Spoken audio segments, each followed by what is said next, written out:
Team this evening is not too shabby either. We do have two Canadian Comedy Award winners. The first one of those is Mr. Dave Pierce. Good evening. Thank you for having me, Sarah.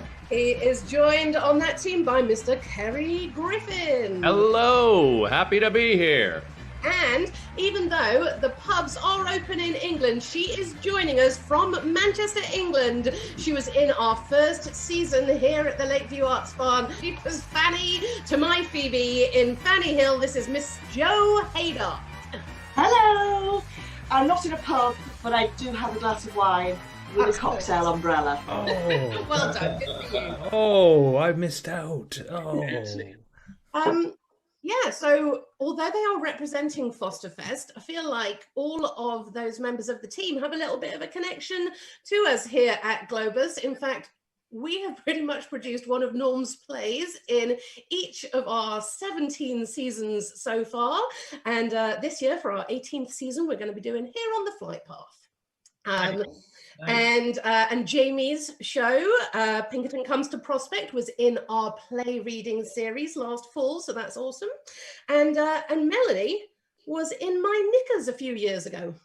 I didn't hear about that. I really enjoyed my time there. Melody did a production of My Play Knickers in Port de Dover, which was wonderful. So, yeah, without further ado, I understand maybe we asked you if you wanted to bring some mascots to help you. I presume, Jo, that is just your cocktail that you brought with you to help you along the way. No, you have a mascot for us as well. Well, yes, I have a couple of mascots because I think my first one might not be allowed.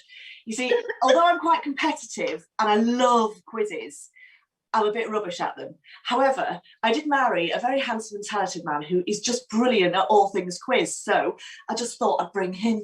Hi. Hi, Sarah. Hi, everybody. Hi, James.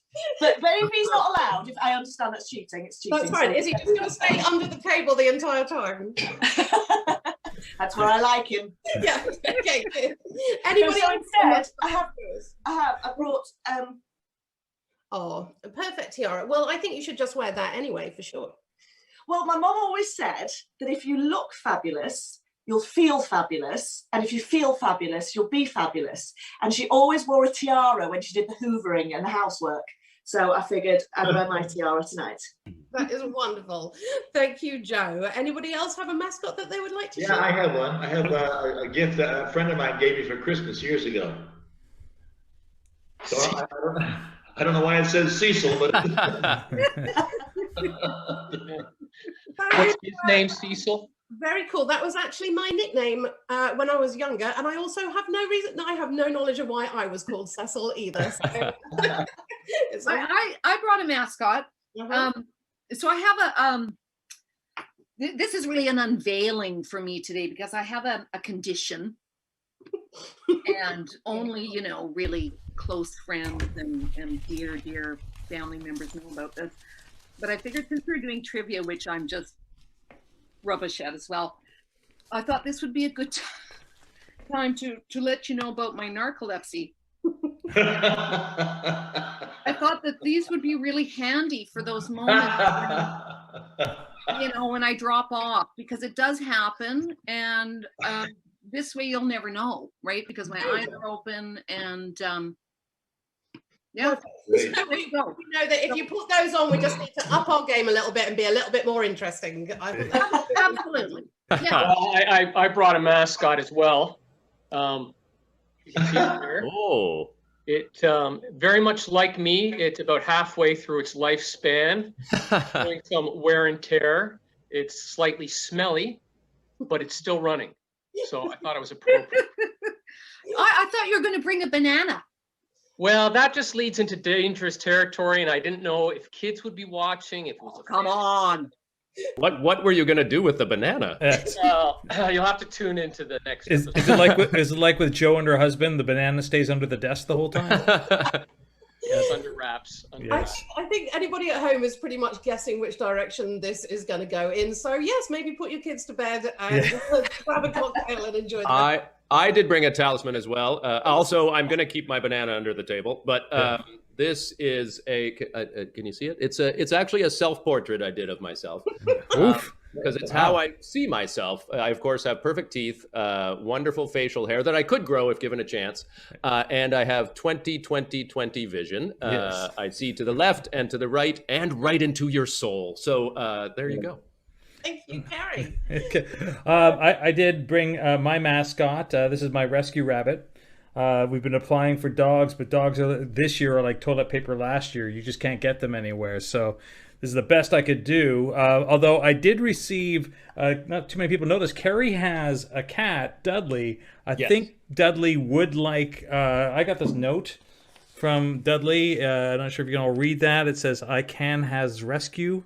That Dudley. looks like his writing. Yeah, it's exactly. So I think I may be getting a cat from Carrie very shortly. But in the meantime, this will do. This will be mine. Okay. Wonderful. Well, then, in that case, with your mascots in place, I feel like we should move to the first round. Ooh, It's excellent. going to be a trivia round. Yes.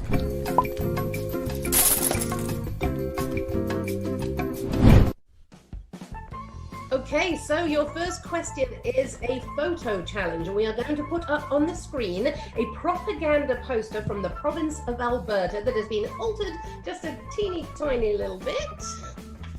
There it is, and yes, it has been altered with James's face superimposed upon it.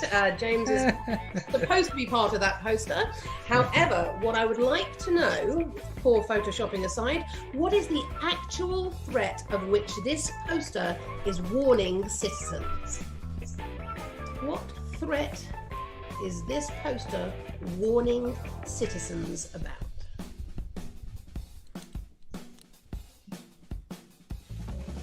Okay, question number 2. In the province of Newfoundland, it is illegal to keep this in your house. What is it? I know there might be a few things that are illegal to keep in your house, but I want to know, and I'll give you a further little clue.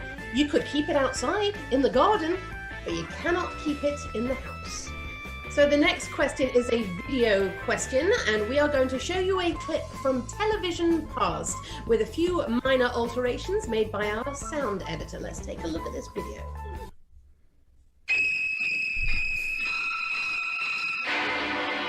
Here we have a quiet little motel, when in fact it has now become known as the scene of the crime. We're all in our private traps, clamped in them.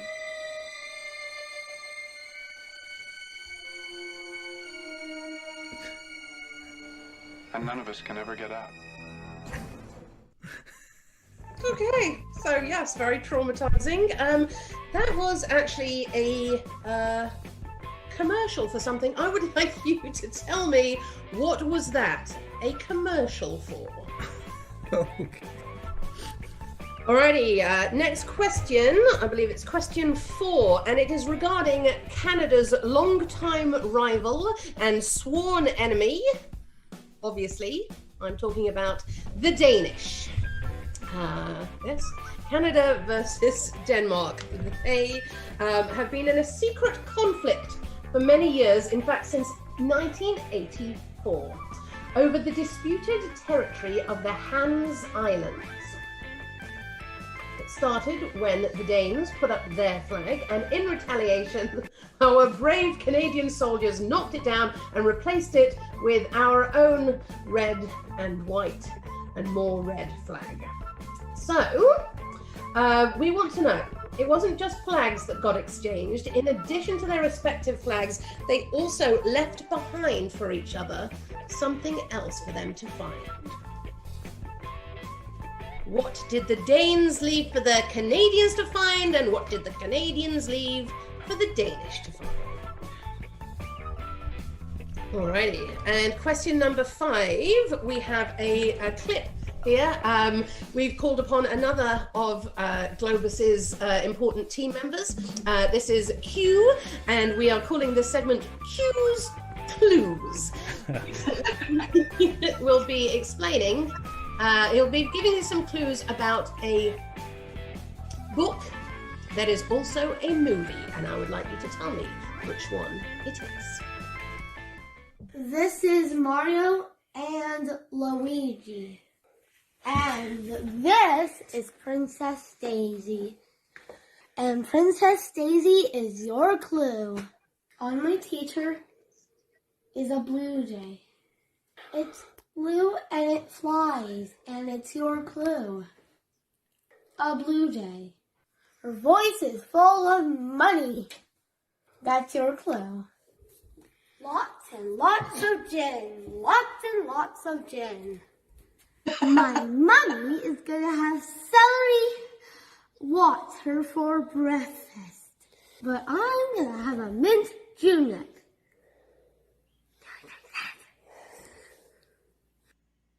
Okay, there you have those clues. I'm just going to recap them for you so that we can read between anything else there that wasn't a very helpful clue. We have Princess Daisy, a blue jay, the quote, her voice is full of money, lots and lots of gin, and a mint julep. And this is one movie, or this is 5 different movies? No, it is one movie. It is a book that was made into a movie. I'm just looking for one title. Way to make it easy, Sarah. We did this for Lighthouse Festival in the last episode, and it was a bit too easy, so I thought it would make it a little bit trickier for you guys. You monster. Alrighty, so sorry. So it's the name of a film. It is, yes. And a book. And a book, and they're the same title, the book and the film. Whoa. That never happens.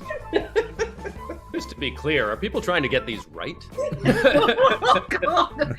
I'm glad there's no prizes. Yeah, there's no, but there's like bragging rights, and that's going to be important in the future, I feel. Okay, right, so this is related to the next question, but I feel like it is all getting very civil at the moment. You're all being quite nice to each other. This question is about one of the biggest smack talkers in history, that is William Shakespeare, and he would say things like, "Thou art a boil, a plague sore, an embossed carbuncle." Also in that play, he also wrote Out Dunghill and Aroint the Witch.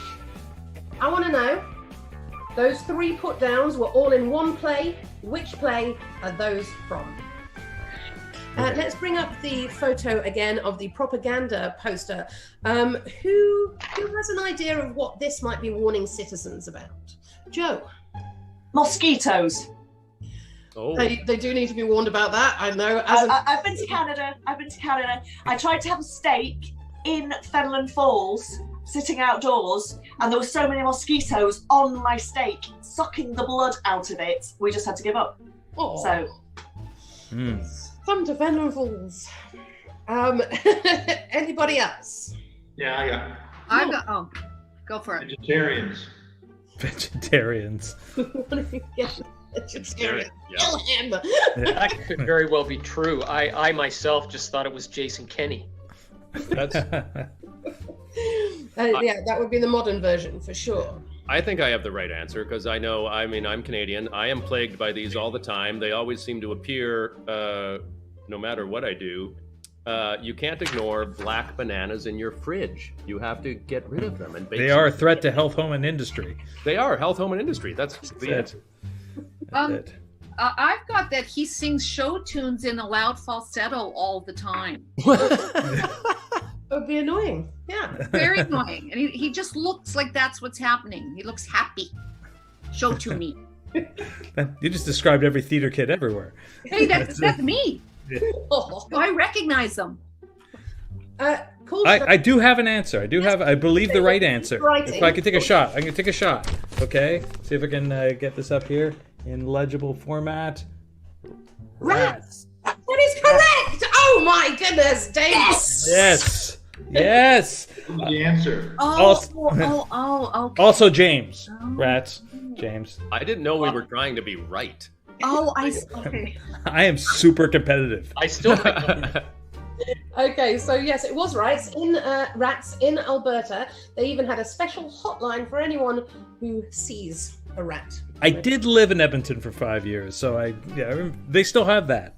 How many times did you have to call? Rat Patrol? No, because they are so good. Alrighty, so let's move on to the next question. And what did anybody have as their answer for what you are not allowed to keep in your house in Newfoundland? Joe's husband. No. But you can keep him in the garden. Yes, exactly. Fish sticks. Wait, are they McCain fish sticks? Because then I think you have to keep them there. Oh, yeah, well, that's true, yes. With your TV dinner trays. Yes. I don't want to be stereotyped as, stereotypically the way I'm thinking about Canada with all of my answers. Is it mosquitoes again? No, bit bigger. Grizzly bear. Grizzly bear. It should. Outside, don't keep it in your house. But only if you're in Newfoundland. Everywhere else, it's still. Well, I was thinking along the same lines, and I said moose. Moose. I don't know why, but you can keep them in your garden. Alrighty, we're getting along the right lines now. We started with bear. We've moved to moose. Can we go a little bit slower? I do have another answer. I did write Joe's husband. Are you allowed 2 answers? Well, I'm going for it. I had Joe's husband, but I also wrote a goat. A goat is incorrect. Oh, come on! You're very similar, to be fair. But it is in fact. Oh, Norm hasn't answered yet. I think our team. I wrote down scarecrow. Oh. It is in fact cow. You are not allowed to keep a cow in your house, only outside. That is specifically written in the laws of Newfoundland. That just seems Very repressive. wise. That's big government trying to tell me what to do, man. I'm gonna keep Presumably, people have been keeping cows in their house. Otherwise, they wouldn't have had to come up with that. Right. Yes, exactly. Alrighty. Next up, we showed you that eerie video. Anybody got any ideas? Well, you've mentioned Folsom. For some reason, I thought red wax lips. Remember those fabulous? They tasted like Beeman's gum, and they were fat and chewy, and your jaw got really tired eating them, and that's what I was put in mind of. So I don't know. That is great, and I feel like you just did the commercial for them right then, because I don't know what they are, but now I want to know. Oh, they were amazing. They were big, fat, red wax lips that you would put on. They looked ridiculous, and they tasted like Beeman's gum, and you just slowly started to chew the flavor. They were bizarre. I remember those. I remember those, yep. I loved them. We didn't have those in England, did we, Joe? No, not big old wax gums in Manchester. Kerry, what did you have? Well, clearly, I mean, if you look, it's quite obvious because there was a rooster and there was a clown. So it was an ad when years ago, not a lot of people know this, but McDonald's was selling Kellogg's cornflakes. So it was advertising Kellogg's cornflakes at McDonald's. It's obvious. You know what? When you get close to an answer, sometimes in quiz shows they go, ooh, when you do a little clap. So that is massively random. I'm going to give you the answer because it was advertising breakfast cereal. What? Yes, it actually was. Let's watch that again. I thought it was Satan's chewing gum. What? Like, just freaky.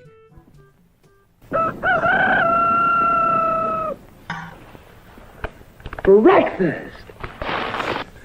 This is more terrifying than the version you showed before. Yep, no matter what other rice cereal you've ever tried, you'll love post-sugar rice Crinkles best of all.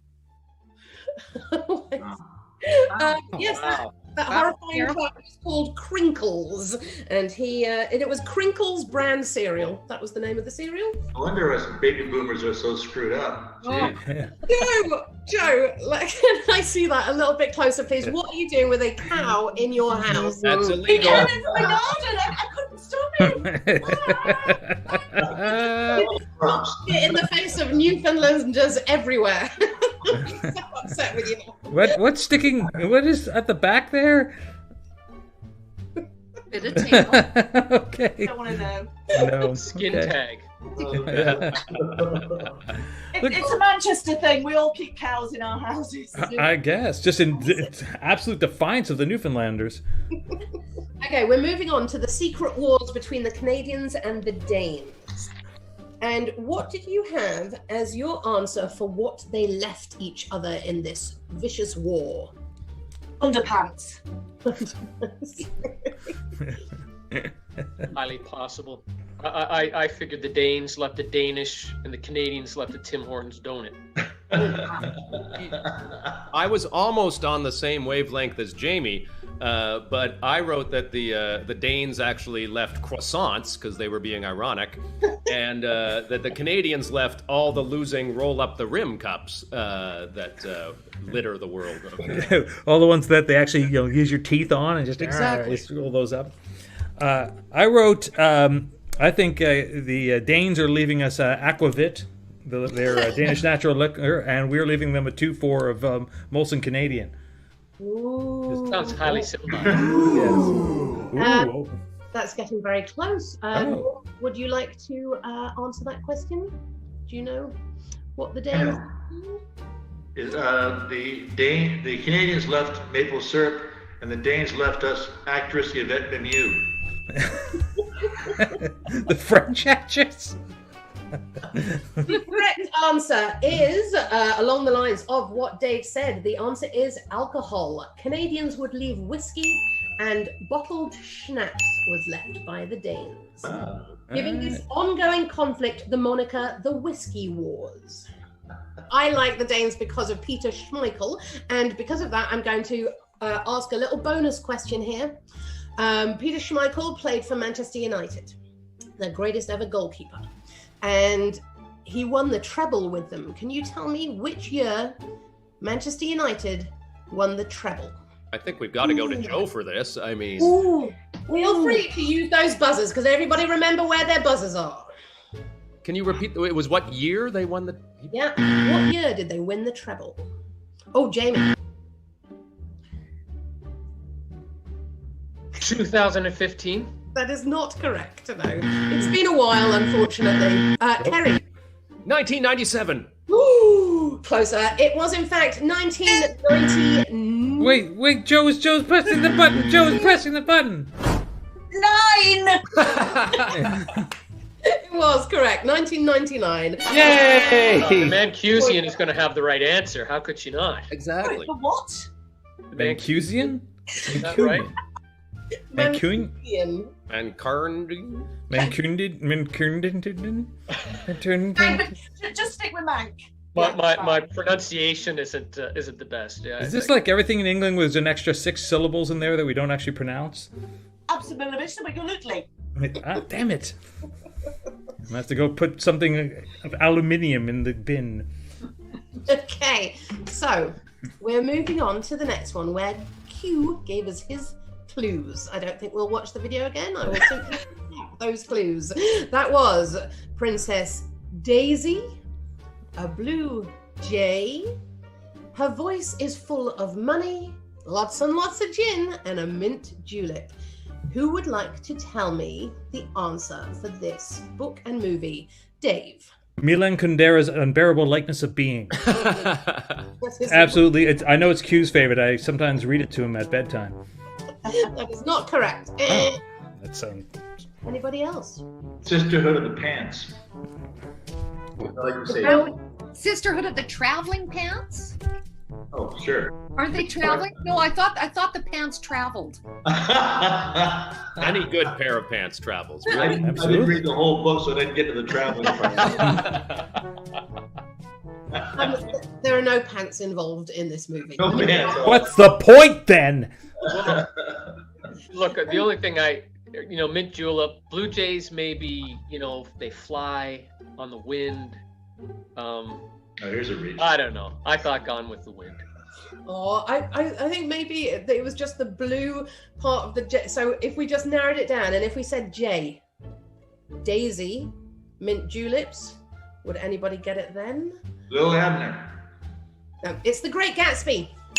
Oh. I was close. It's The Great Gatsby. I was very close. 2 classics of 20th century literature. None of this, Q did a beautiful job. So our ineptitude has nothing to do with Q's wonderful delivery. Thank you, Melanie. Okay, cool. Let's us move on to which Shakespeare play those sick burns all originated from. Does anybody know which play? Midsummer Night's It's Dream? not Midsummer. No, the fairies did not smack talk to each other. And Dave. Is it Shakespeare's Marvel's Avengers Endgame? No. That's my favorite. Yeah. I wanted to. Night. As You Like It? Nope, it's not As You Like It. I wanted to cover my bases, so I wrote Midsummer's Taming of Romeo and Hamlet V. I managed to not actually get the one that we're going to be. So we could let's just keep going. Twelfth Night wasn't. No. Measure for Measure? Taming of a Shrew. Is it a comedy? No. Is it one? Oh. It's not a comedy. It's Richard III, Anointhee Witch. Macbeth. Knackers. Nope. Not Richard III. Oh, it's running out of plays here. Is it one of the historical cycle? I'm going to give you another quote just because I studied this in high school, so I do know a quote from it. It's not an insult. It is just I should have been that I am had the maidenliest star in the firmament twinkled on my bastardizing. Coriolanus. No. Dang it. Beautiful, Sarah. This is the one. Isn't this the guy on the island King Lear. talking to? Who said King Tempest. The Tempest. King Lear? That It the is answer. Lear. Gary Griffin. Wow. It's amazing. It's amazing. What a knowledgeable theater group we are. We had to be told after 13 guesses. We had. I think I'm going to start taking points away for that one and not. That's right. Half the canon, for God's sake. Please, can you ask when he was born and when he died? Because I studied that. Oh, yeah, sure. Can you tell me, first finger on the buzzer, when did Shakespeare was born and when did he die? Joe, do you know the answer? I believe he was born in around 1564, and I think he died, interestingly enough, on the same day that he was born, which was the 23rd of April in 1616. Am I right? Am I right? I think I'm just going to say absolutely you are right. And thank you for educating us all a little further. Do we get extra points for that? Oh. Yes.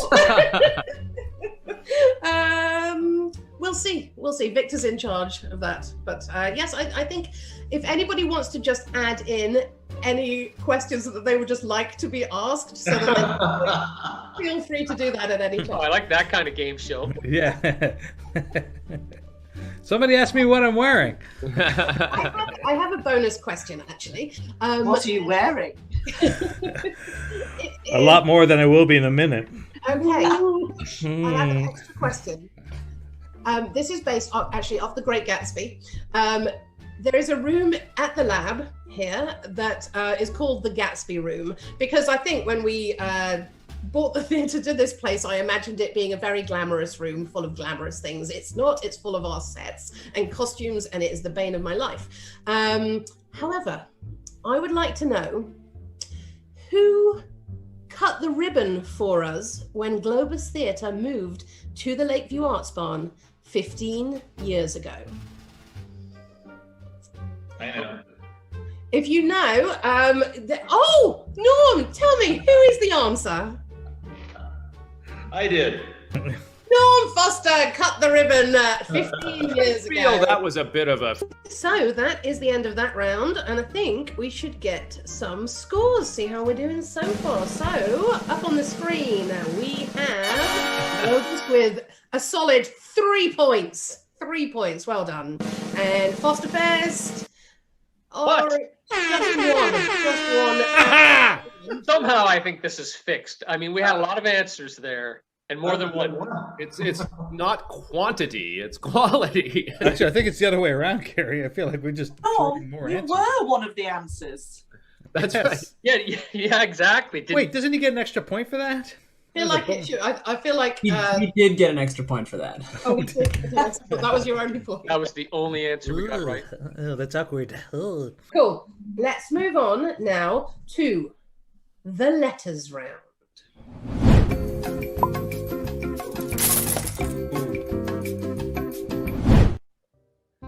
Alrighty, in this round, we are going to put some random letters up on the screen, and I need you to make the longest word possible from those letters. You don't have to use them all, but you can't use any more than once unless they're there more than once. So you could use 2 O's, but you couldn't use 2 K's. Okay, so we've got I, E, O, O, K, L, P, F, and H. I'm looking for the longest word you can make out of those. We're going to put 30 seconds on the clock. James will be doing his best to distract you, learning a new TikTok dance while dressed as a giant beaver. Let's put 30 seconds on the clock, starting now.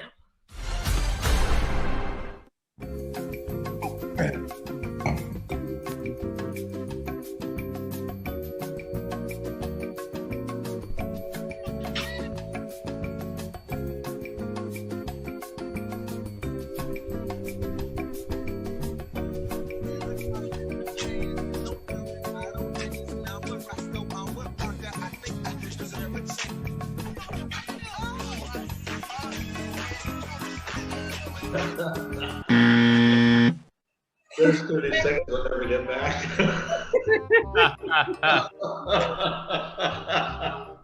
Alrighty, who has a 9-letter word? Well, I have to admit that I didn't try very hard because I know Mel would come up with. Melanie's our intellectual. She's got the answers. Oh, we didn't bring any intellectual. It's an anagrammist. I can't read that. It's minuscule. Is that how you spell it? What is it? Wait, Fooey. Ah. Yeah, I think that would be a good enough spelling of the word fooey. Yeah, for sure. Okay, 6 letters. Anybody else got 6-letter word? I have 2 6-letter words. My favorite pet name, Pookie, and I believe Dave will know this because he's a music expert. But what was the band? Was David Bowie involved, or he just wrote the song Mott the Hoople? Hoople. Mott the Hoople. That's correct. Hoople. Wait, Yes. is there an L in there? Yeah. Yeah. H. Yep. What about flip hook? I mean, surely flip hook. You know, in the angler lexicon. Yeah. Well, I don't know about flip hook, but I know if you are trying to stop your elk from running amok, you need an elk hook. Oh. Elk hook. I have 2 official 8-letter words that you could have had. Whoa. You could have had hoop-like or hoof-like. Oh, wow. Oh. However, I'm going to give 1 point to each team for Melanie's 6 and Kerry's 6. Pookie and Pooey. Fooey. Fooey, not to be confused. Also, Lucky. Lucky would have worked as well. Lucky, yeah. Lucky. Alrighty. Next up, we have the numbers round.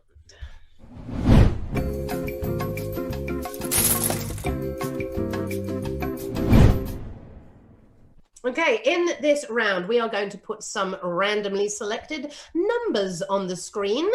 You are going to use them to reach a final number that we will give you.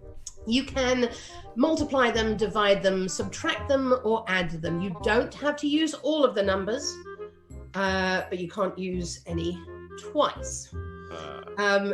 When we did this the last episode with Lighthouse Festival Theatre, they did have a member of their board of directors on their team who just added in extra numbers. So he did get the answer right, but was not allowed to add in just any numbers that he thought of. So we'll take that warning from Richard and say, just use the numbers on the screen in any which way you want to create the number 470. And you can use brackets.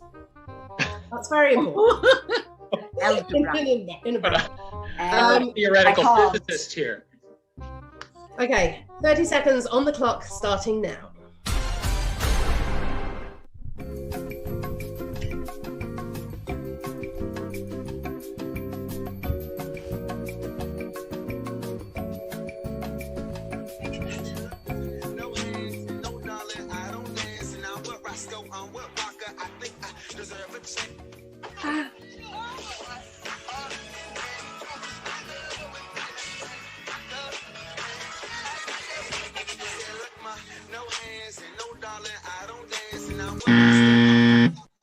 Okay, there you go. 30 seconds up. Who got 470? Press your buzzer. Dave got 470. Jamie got 470. Let's hear how you got that, Jamie.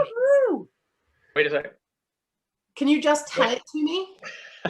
9 times 50 is 450.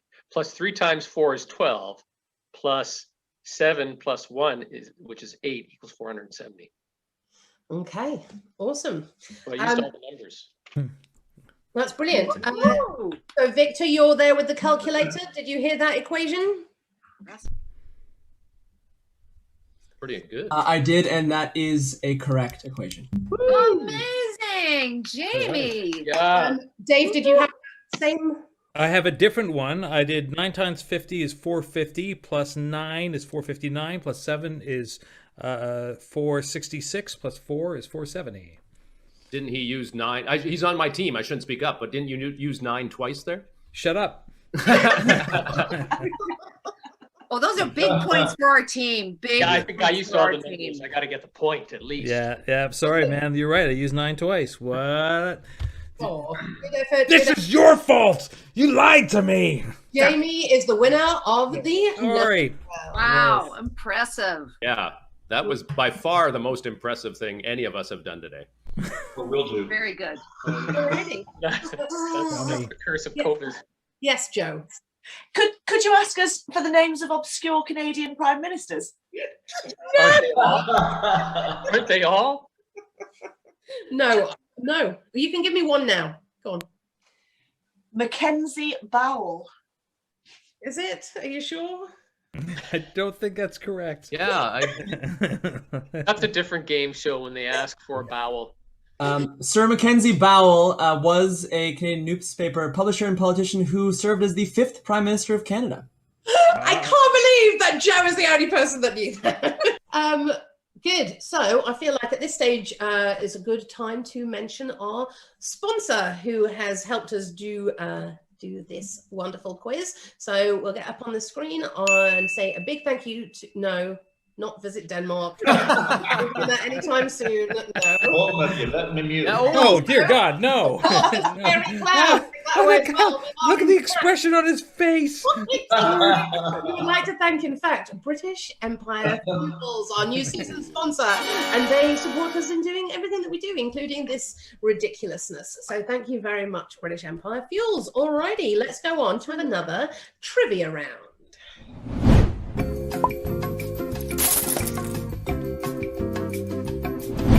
In the olden days, when we used to have cameras and people would huddle around for a photo and the photographer would always say cheese. Well, back even further in the Victorian era, photographers would ask their subjects to say a different phrase. It was food, but not cheese. What did photographers of the 1800s ask you to say before being photographed?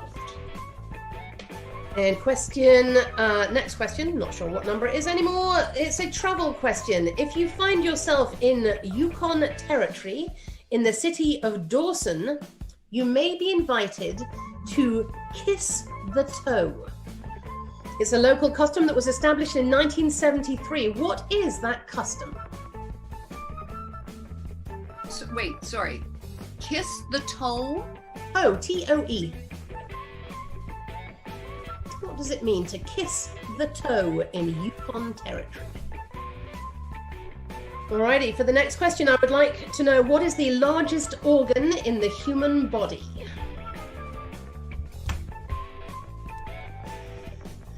Get your mind out of the gutters and tell Whose body, Sarah? Keep your bananas under the table. On a more standard human being, Kerry, what would the largest organ on their body be? So not your body, Kerry, everybody else's. Alrighty, pencils down. Let's go through the answers of that. The phrase that a Victorian photographer would ask you to say before a photograph was taken. Jamie, what do you have as the answer for that one? Aspic. Say aspic. Hey, it made everybody smile, didn't it? Aspic. Anybody else got a suggestion? Time for tea. Cup of tea. That would be... I don't know. Spurtle. What is that? What is That's for stirring your porridge.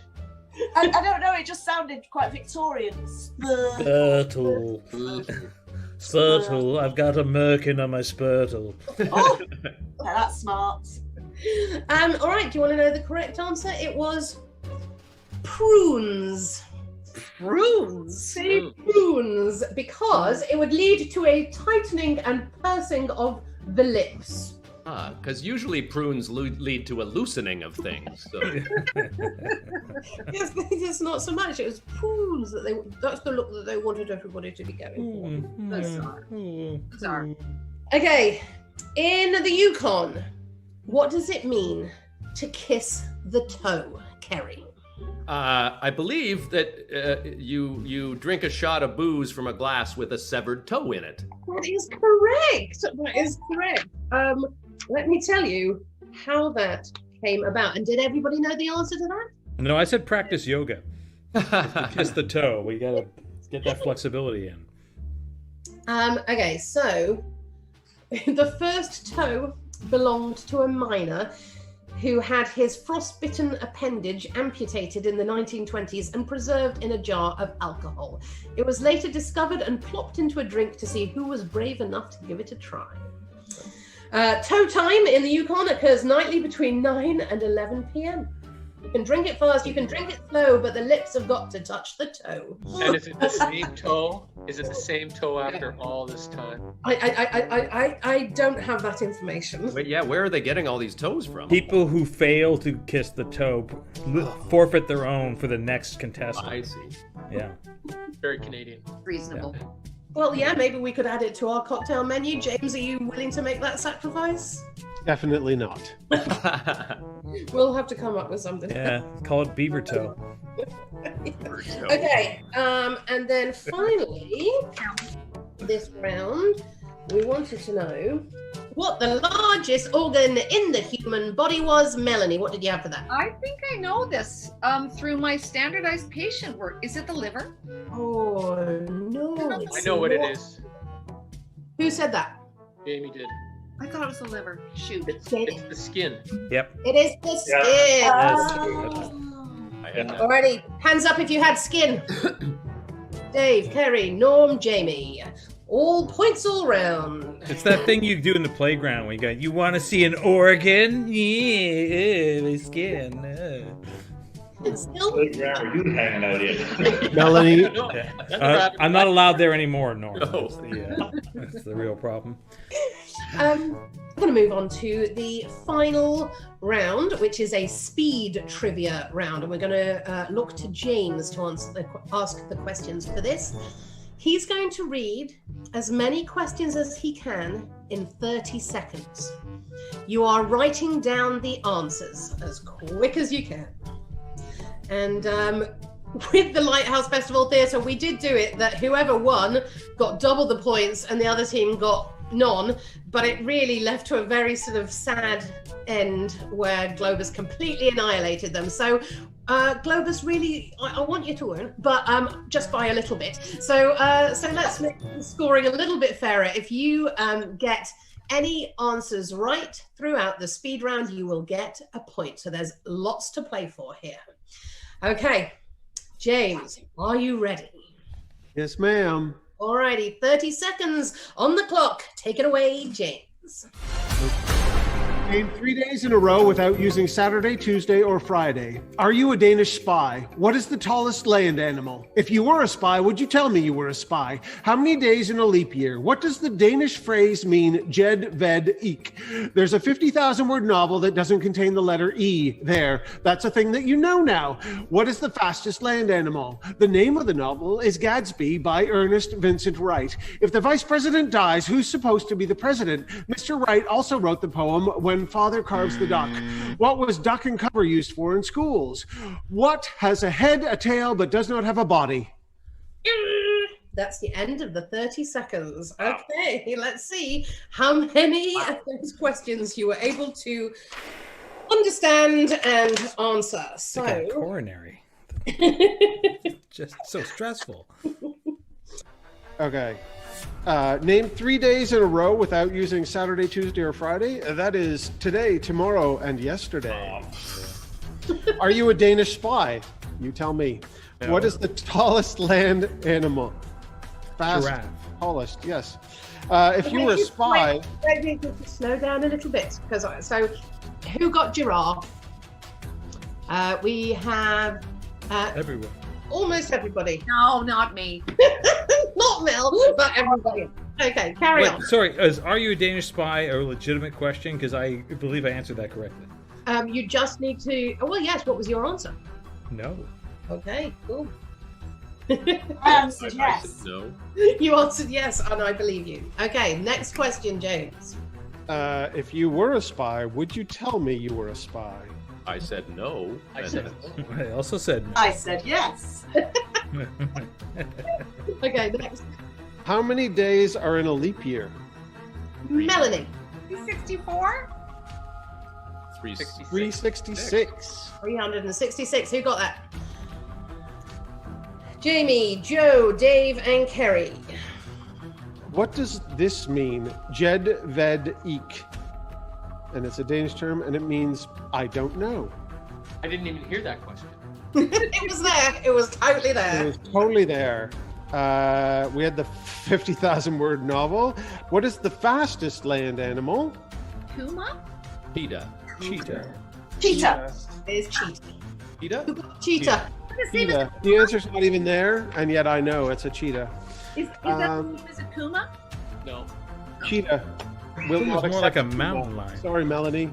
There were apparently several other animals that came in a close second, including springbok, but I don't think coming in second really makes you the speediest land animal. So No, but we would have accepted pronghorn or springbok because they have funny names.